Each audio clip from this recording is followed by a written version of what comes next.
Чи яаж төрж исэн бэ? Би ч эрэхтэй юм чинь төрөхгүй шүү дээ. Үгүй ээж хэн гэдснээс яаж төрж исэн бэ? Тэрийг Ээж юм гэдснээс үү? мэдгүй юу? За хөрс талтан гэхэд хүн болж төрөхдөө одоо тэгээ чаралжил төрсөн бах та. Тийм үү. Тий. Би амар гоё төрсөн шүү дээ. Яаж? Чи таалтай. Инээж үү? Би гэртээ төрсөн заяа.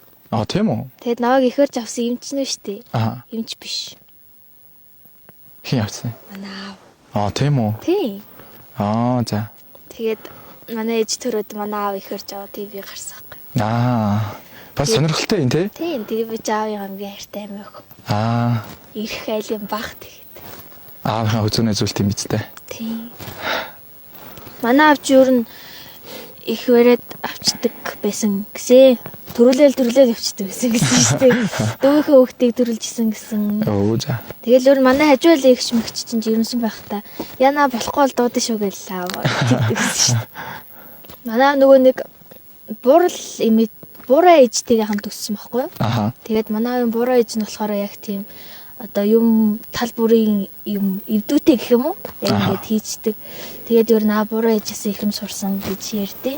Нөгөө нэг хуучтай үгийг хөөл болгож яв, хамтын үгийг алт болгож яв гэдэг шиг л. Тийм. Тэгээ ер нь хүнээс юм сурахад ер нь их илүүдэд байхгүй.